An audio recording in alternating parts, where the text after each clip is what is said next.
नमस्कार दोस्तों, आप सभी का बहुत बहुत स्वागत है। आप सभी को स्वतंत्रता दिवस की हार्दिक शुभकामनाएं। स्वतंत्रता दिवस की हार्दिक शुभकामनाएं कहने से क्या हम स्वतंत्र हैं, या फिर स्वतंत्रता दिवस सेलिब्रेट करने से क्या हम स्वतंत्र हैं? क्वेश्चन यहाँ ये राइज होता है, क्या शासक वर्ग हमारे देश का बदल गया है, जो कि 70 सालों से बदला हुआ है, और आज हमारे ऊपर लोकतांत्रिक शासन से जो है रूल होता है, लेकिन फिर भी क्या एक्चुअली में हमें स्वतंत्रता मिली है? क्या मानसिक रूप से हम स्वतंत्र हुए हैं? नहीं। आज भी आप देखोगे कि समाज में ऐसी बहुत सारी घटनाएं हो रही हैं जो नहीं होनी चाहिए, जो एक सभ्य समाज की परिभाषा नहीं है।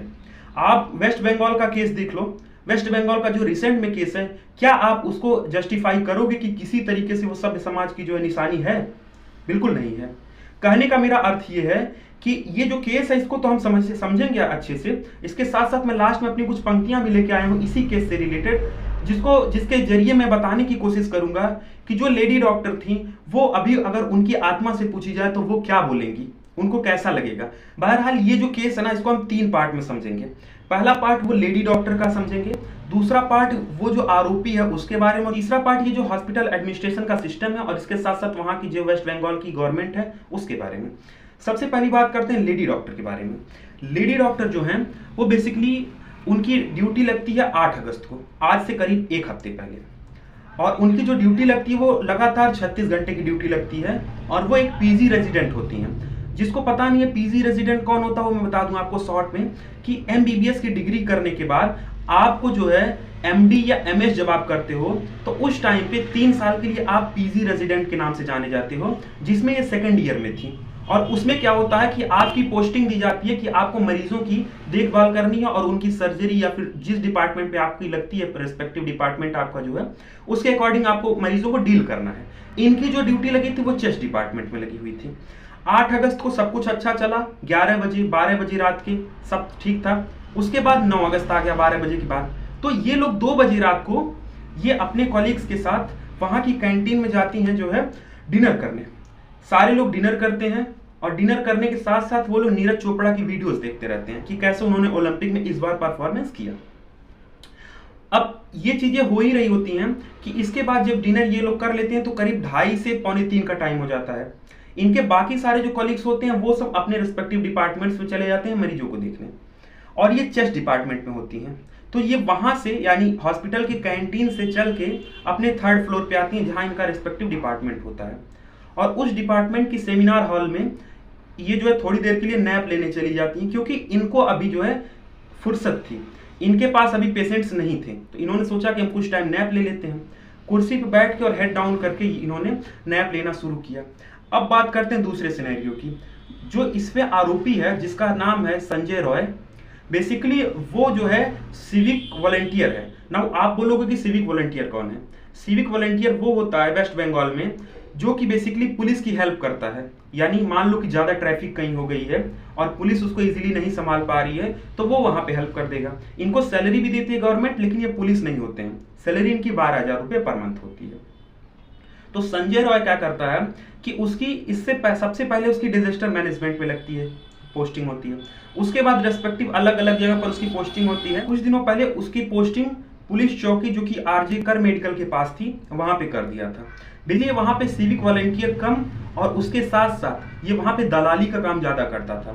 जो भी पेशेंट्स आते थे जिनको बेड नहीं इजीली अवेलेबल हो पाता था, उनसे मोटे रकम लेता था और उनको बेड अवेलेबल कराता था।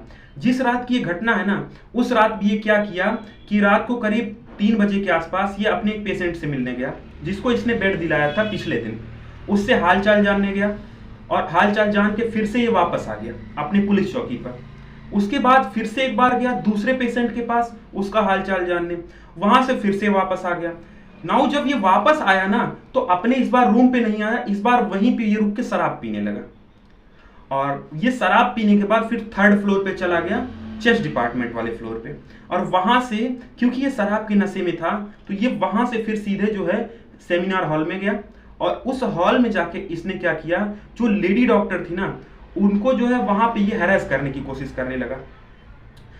अब जब ये हैरेस करने की कोशिश करने लगा तो हाथापाई में जो लेडी डॉक्टर थी उन्होंने जो ग्लासेस पहने थे उनके दोनों शीशे इसके हाथों से, ऐसा सोचा जा रहा है, ऐसा एज्यूम किया जा रहा है कि इसके दोनों हाथों से धक्का लगने की वजह से उनके जो शीशे थे ना वो टूट गए, टूट के उनकी आंखों में वो चले गए।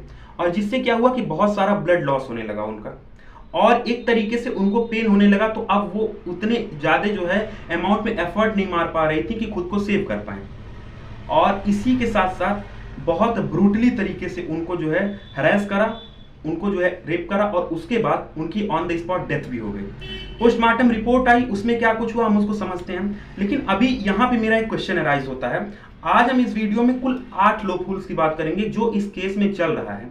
पहला लूप होल ये है कि जब जो है वो सेमिनार हॉल में गया तो सेमिनार हॉल में कोई भी कैमरा नहीं था। नाउ ये हॉस्पिटल एडमिनिस्ट्रेशन की बहुत बड़ी लापरवाही है कि एक सेमिनार हॉल जैसी जगह पे किसी कैमरे का ना होना।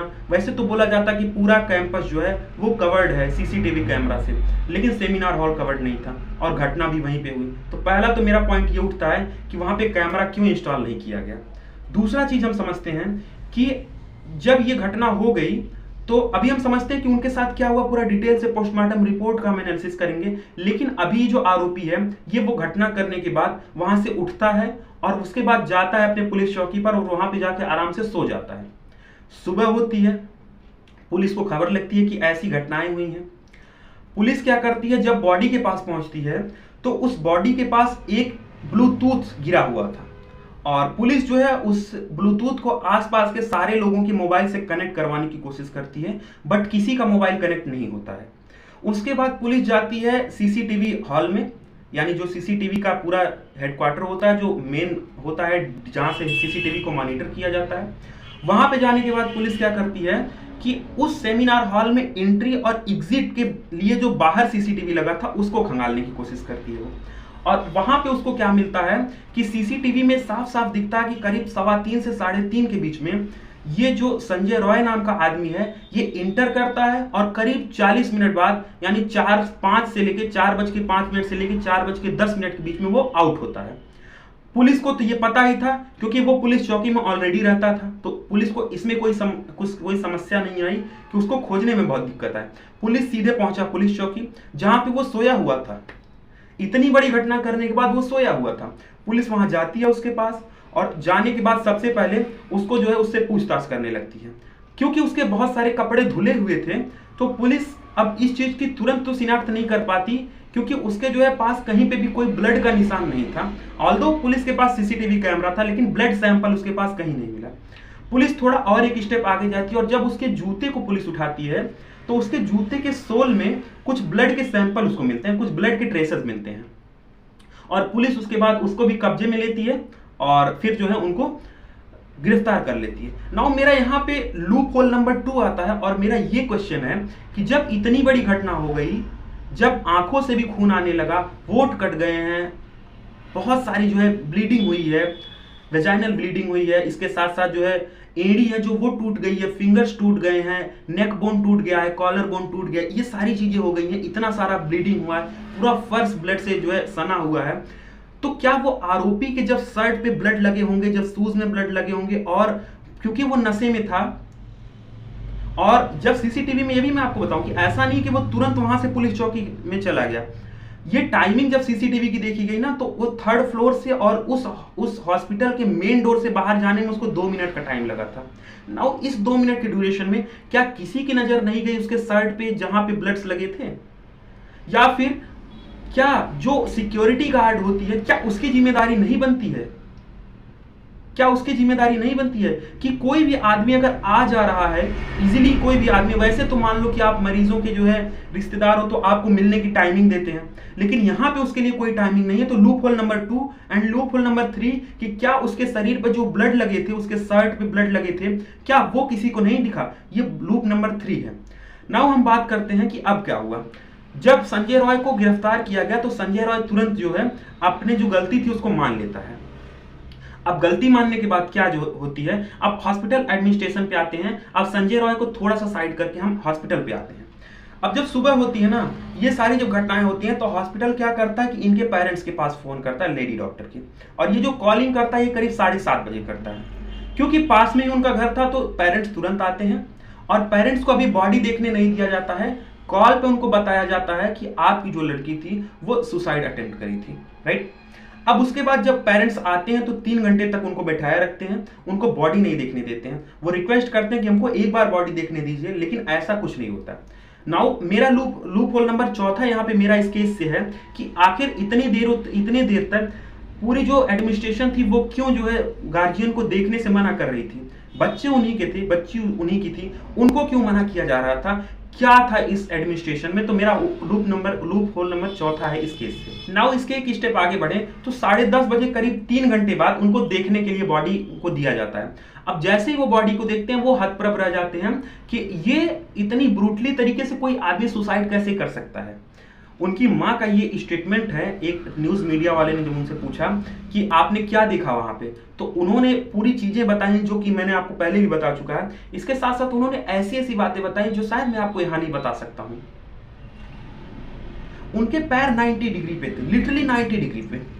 एक जो उनका लेफ्ट पैर था वो टूट चुका था, कमर से जहां से ज्वाइंट होता है पैर वो टूट चुका था पूरी तरीके से, वो 90 डिग्री पे हो चुका था। क्या ये आपको लूप होल नहीं नजर आता है? इसके बाद एक स्टेप और आगे बढ़ते हैं। अब उन पे दबाव डाला जाता है कि इस केस को यहीं पे रफा दफा करो। और सबसे इंपॉर्टेंट बात कि जब मीडिया वाले वहां के जो प्रिंसिपल हैं उनसे पूछते हैं तो वो क्या बोलते हैं कि क्योंकि ये एक मानसिक रोगी थी तो इसलिए इन्होंने सुसाइड अटेम्प्ट करा है। ना कोई भी आम आदमी उसको देख के समझ सकता है, जिसके पास कोई नॉलेज नहीं, एक अनपढ़ आदमी को भी अगर ले जाओगे तो समझेगा कि ये सुसाइड नहीं है, ये मर्डर है। लेकिन इतने पढ़े लिखे डॉक्टर्स जो है ऐसा कैसे बोल सकते हैं? क्या वहां पे हॉस्पिटल एडमिनिस्ट्रेशन का क्या कुछ ऐसा था जिसकी वजह से वो केस को हटाना या फिर छिपाना चाहते थे? अब बात करते हैं पोस्टमार्टम रिपोर्ट पे। जब पोस्टमार्टम रिपोर्ट आई तो पोस्टमार्टम रिपोर्ट पे 8-9 पॉइंट्स आई, जिसमें सबसे पहली चीज बात करी गई कि उनका जो स्कल था उसको किसी दीवार से तेजी से लड़ाया गया था जिसके कारण वो टूट चुका था। दूसरी बात आई कि उनके जो होठ थे वो पूरी तरीके से कटे हुए थे। तीसरी चीज आई उनकी आंखों में शीशे घुसे हुए थे और जिसके कारण बहुत सारी ब्लीडिंग हुई थी। उनकी जो नेक थी उसकी जो बोन है वो भी टूटी हुई थी, कॉलर बोन टूटी हुई थी, जो फिंगर्स हैं हाथों की वो बहुत सारी टूटी हुई थी, जो नाखून है वो निकले हुए थे, एड़ियां टूटी हुई थी और बहुत सारे इंजरीज थे बॉडी पे। ये पोस्टमार्टम रिपोर्ट है। और इसके बाद जब वहां के बच्चे प्रोटेस्ट करना शुरू किए तो फिर हॉस्पिटल एडमिनिस्ट्रेशन उनको भी दबाने की कोशिश कर रहा है। और अभी जब मैं ये वीडियो की स्क्रिप्ट लिख रहा था उस टाइम तो मैंने इस चीज को ऐड ऑन नहीं किया, लेकिन जब मैं लिख चुका तो मुझे पता चला कि वहां पे कल जो है अटैक भी हुआ उनके ऊपर, प्रोटेस्टर्स के ऊपर, और बोला ये जा रहा है कि वो टीएमसी के वर्कर्स हैं। मैं आपको वीडियो भी दिखा रहा हूं।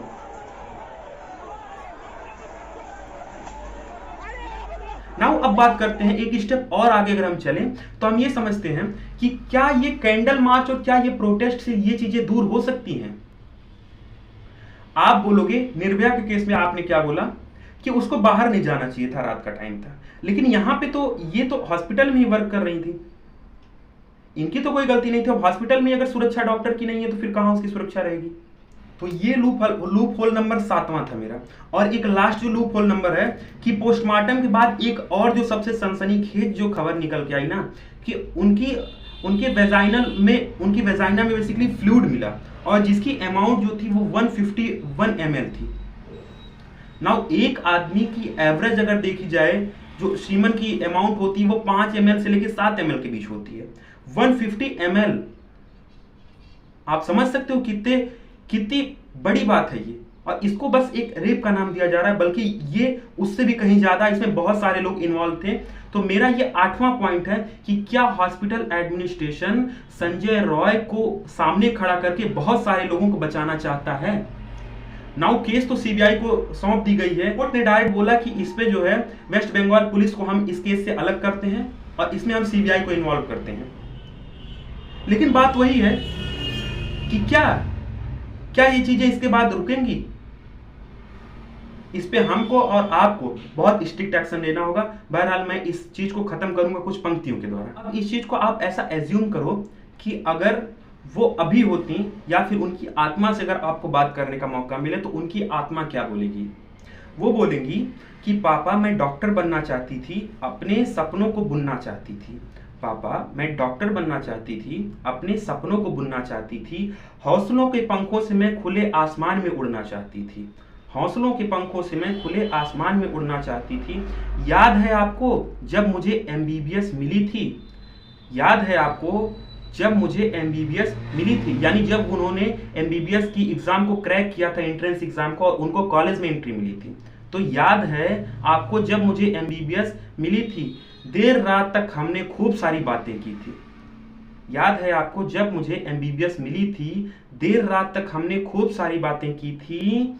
मैंने आपसे उस दिन एक स्टेथो मांगा था। स्टेथो यानी जो कान में लगा के और आपके चेस्ट पे लगा के चेक करते हैं। याद है आपको उस दिन मैंने आपसे एक स्टेथो मांगी थी। स्टेथो के साथ साथ आपने पूरी मेडिकल किट हमें एक साथ ला के दी थी।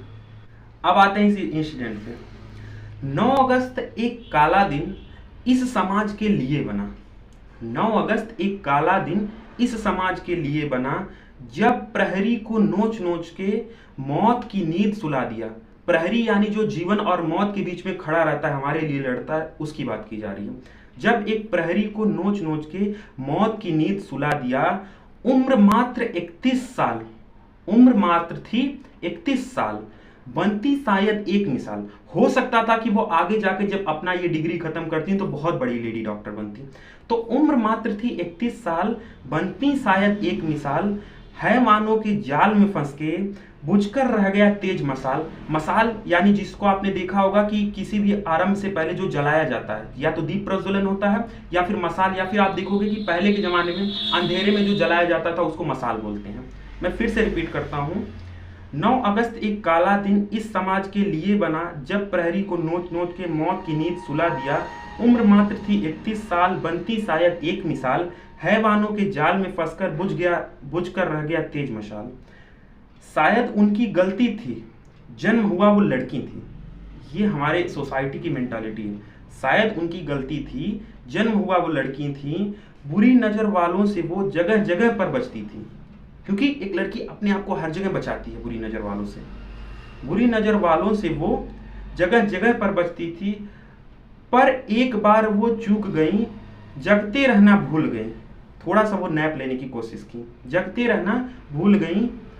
और उसके बाद वो क्या बोलती हैं कि पापा से मैं दूर गई, मम्मी से मैं दूर गई, घर पर आना जाना मेरा हरदम के लिए छूट गई। घर पर आना जाना मेरा हरदम के लिए छूट गई। धन्यवाद।